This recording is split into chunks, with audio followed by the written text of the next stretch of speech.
ఒక పద్ధతి ప్రకారం చేసి సంక్షేమం ఇస్తూ అభివృద్ధి చేసి అదే మన నిరంతరం ఈ కార్యక్రమాలు కొనసాగించే విధంగా చేయాల్సిన బాధ్యత ఉంటుంది. కానీ ఈ ముఖ్యమంత్రి పరిపాలన చేతగాని దద్దమ్మ. మామూలుగా డ్రైవర్కి డ్రైవింగే తెలియకపోతే మీరు తెలియకుండా అతని డ్రైవర్గా నియమించుకుంటే అతను రివర్స్ గేర్లో పోవడం మొదలు పెడితే మీ జీవితాలు ఏమవుతాయో అదే మీరు ఆలోచించుకోవాలి. అదే జరిగింది మన రాష్ట్రంలో. ఈరోజు రాష్ట్రంలో ఏ వ్యవస్థ అయినా పనిచేస్తుందా తమ్ముళ్ళు అని అడుగుతున్నా. వ్యవసాయ శాఖ పనిచేస్తుందా అని అడుగుతున్నా మిమ్మల్ని. విద్యాశాఖ పనిచేస్తా ఉందని అడుగుతున్నా. ఈరోజు స్కూల్స్కి రంగులు కొడితే పిల్లలకు చదువు వస్తుందా? ఈయన చేసిన పని స్కూలుకు రంగులు కొట్టుకున్నాడు, పిల్లలకు చదువు వస్తుందని మాట్లాడుతున్నాడు. ఒక టీచర్ నియమించాడా అని మిమ్మల్ని అడుగుతున్నా. ఒక టీచర్ లేడు. టీచర్ని బ్రాందీ షాపుల దగ్గర కాపలా పెట్టాడు. ఏమనాలి? ఎన్ని విద్య విలువ తెలియని వ్యక్తి, చదువుకోని వ్యక్తి, విధ్వంసకారుడు, అహంకారి, ఒక గురువును కూడా అవమానించే పరిస్థితికి వచ్చాడు. అందుకే ఈరోజు ఒకటే గుర్తుపెట్టుకోండి, నిన్న ఎన్నికల మేనిఫెస్టో ఇచ్చాడు. అర్థం అయిపోయింది అతనికి. అప్పులు తెచ్చాడు 13 లక్షల కోట్లు. అప్పిచ్చేవాడు లేడు. ఆదాయం తగ్గిపోయింది. జీతాలు ఇవ్వలేని పరిస్థితి. ఆరోగ్యశ్రీకి డబ్బులు లేని పరిస్థితి. ఎవరు కూడా గుర్తుపెట్టుకోవాల్సింది, సంపద సృష్టిస్తే ఆదాయం పెరిగితే ఆ ఆదాయాన్ని సంక్షేమ కార్యక్రమాలకు ఖర్చు పెట్టే అవకాశం ఉంటుంది. అసలు సంపాదన లేదు. మీ ఇంటి పైన ట్యాంకులో నీళ్లు లేకపోతే కిందన ట్యాప్లో నీళ్లు వస్తాయా తమ్ముళ్ళు అని మిమ్మల్ని అడుగుతున్నా. మీ చెరువులో నీళ్లు లేకపోతే కాలువలో నీళ్లు వస్తాయని మిమ్మల్ని అడుగుతున్నా.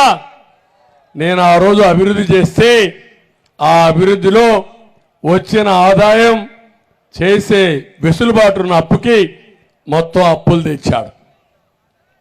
తెచ్చి దోచింది దొరికింది దోచేశాడు. అన్నీ అయిపోయినాయి. ఇప్పుడు ఇతర ప్రవర్తన ఎట్టుందంటే ఏమీ చెయ్యలేని చేతులెత్తేశాడు. మామూలుగా ఏ ముఖ్యమంత్రి ఒక విషయం మీరు గుర్తుపెట్టుకోండి, ఇక్కడుండే ప్రజానీకానికి మీకు ఆశలు ఉన్నాయా లేదా అని అడుగుతున్నా, కోరికలు ఉంటాయా లేదా అని అడుగుతున్నా.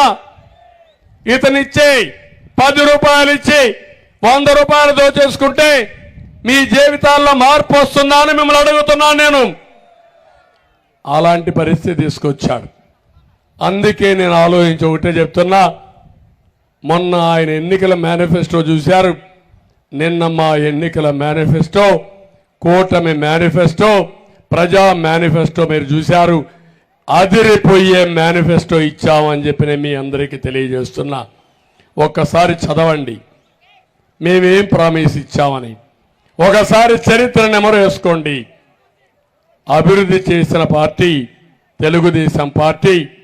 అభివృద్ధి సంక్షేమాన్ని ముందుకు తీసుకుపోయే సత్తా ఉండే కూటమి ఎన్డీఏ కూటమి అని చెప్పి నేను మీకు తెలియజేస్తున్నా. ఈరోజు నరేంద్ర మోడీ గారు భారతదేశానికి ఒక విజన్ ఇచ్చాడు.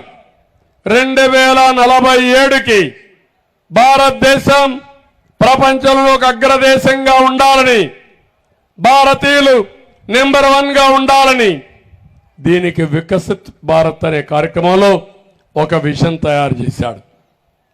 నేను ఆలోచించాను, ఎప్పుడో 99లో సమైక్య ఆంధ్రప్రదేశ్కి ఒక విజన్ ఇచ్చారు. విజన్ 2020 తయారు చేశాను. ఈరోజు రాష్ట్రం విడిపోయింది, కానీ ఆ రోజు నేను అనుకున్న పనులన్నీ హైదరాబాద్లో జరిగాయి. ఆ హైదరాబాద్ నగరం తెలంగాణకు పోయే పరిస్థితి వచ్చింది.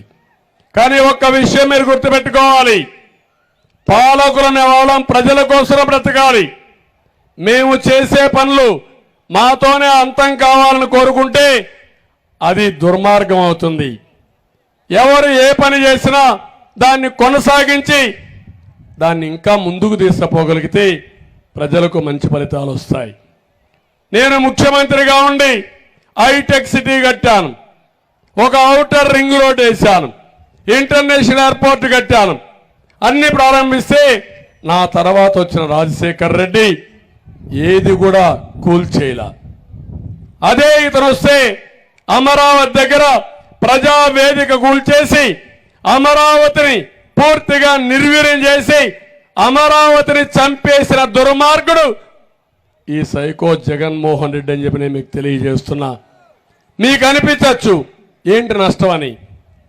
ఈరోజు అమరావతి కానీ పూర్తి అయితే చీరాల నుంచి 1:30 గంటలు మీరు నేరుగా అమరావతికి పోయి పని చూసుకొని మళ్ళా సాయంత్రం ఇక్కడికి వచ్చేవాళ్ళు. మన పిల్లలకు చదువు కోసరం, ఉద్యోగాల కోసరం, పనుల కోసరం నేరుగా పోయే అవకాశం ఉండేది. ఒక సంపద సృష్టించే కేంద్రంగా ఉండేది. సంక్షేమ కార్యక్రమాలు ఇవ్వడానికి ఆదాయాన్ని పెంచే ఒక సెంటర్గా ఉండేది.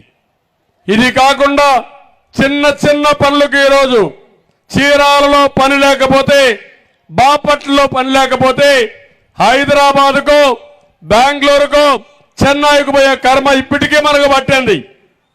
ఎవరన్నా అడిగితే ఏది మీ రాజధాని అంటే రాజధాని పేరు చెప్పలేనటువంటి దౌర్భాగ్యం తెలుగు జాతికి ఉందంటే బాధ కదా తమ్ముళ్ళు. ఒక్కసారి మీరు ఆలోచించమని మిమ్మల్ని కోరుతున్నా.